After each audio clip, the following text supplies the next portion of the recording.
7वां समन की डेट थी सर, आपको भी समन वो चाहते हैं कि हम अपना हम गठबंधन का हिस्सा ना रहे बार बार। जब ईडी खुद ही कोर्ट गई हुई है तो क्या ईडी को, केंद्र सरकार को कोर्ट पे भरोसा नहीं है?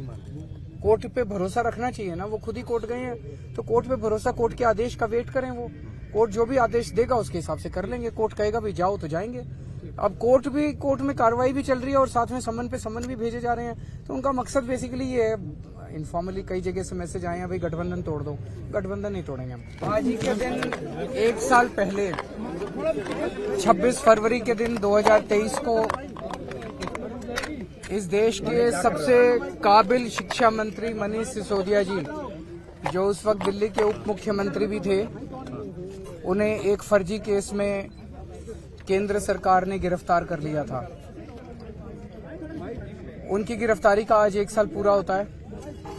इस 1 साल के अंदर केंद्र सरकार कोर्ट में एक नए पैसे का भी सबूत पेश नहीं कर पाई और सुप्रीम कोर्ट में जब सुनवाई हो रही थी तो ये बात बार बार निकल के आई, जब जज साहब ने भी कहा कि केंद्र सरकार के पास मनीष सिसोदिया के खिलाफ कोई केस नहीं है। तो पूरा झूठा केस है। मनीष सिसोदिया जी ने 75 साल के बाद, 75 साल में गरीबों की शिक्षा प्रणाली इतनी खराब हो गई थी, सरकारी स्कूलों का बुरा हाल था।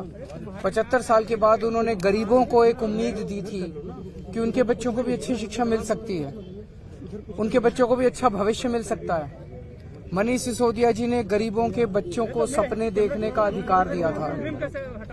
ऐसे व्यक्ति को झूठे केस में फंसाकर आज 1 साल से जेल में डाला हुआ है।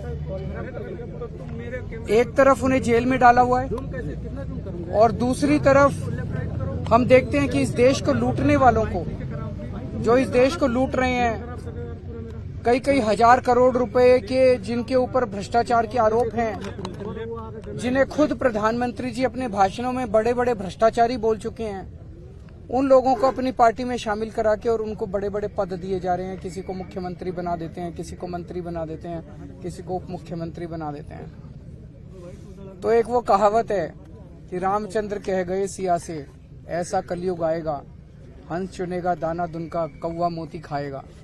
आज वही हाल हमारे देश का हो गया है, जिसमें इस देश की तरक्की करने वाले लोगों को पकड़ पकड़ के जेल में डाला जा रहा है। इस देश का विकास, इस देश के गरीबों की चिंता करने वाले लोगों को, भविष्य देने वाले लोगों को पकड़ पकड़ के जेल में डाला जा रहा है और इस देश के लूटने वाले सत्ता का सुख भोग रहे हैं।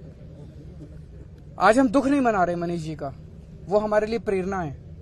आज अगर मनीष जी बीजेपी ज्वाइन कर लेते तो उनके ऊपर से सारे केस खत्म कर दिए जाते हैं, लेकिन उन्होंने सच्चाई का रास्ता नहीं छोड़ा, उन्होंने सच्चाई का पथ नहीं छोड़ा। उन्होंने तय कर लिया है कि चाहे जितनी मर्जी मुसीबतें आए, मैं सच्चाई के रास्ते पे रहूंगा। चाहे जितने साल जेल में डाले रखे, मैं सच्चाई पे रहूंगा, क्योंकि मैंने कोई गलत काम नहीं किया। तो हम उनसे प्रेरणा लेते हैं। आम आदमी पार्टी क्या, पूरे देश का एक एक व्यक्ति जो इस देश से प्यार करता है, जो देशभक्त है, जो चाहता है कि देश आगे बढ़े, वो व्यक्ति मनीष जी को अपनी प्रेरणा मानता है। हम मनीष जी को सलाम करते हैं।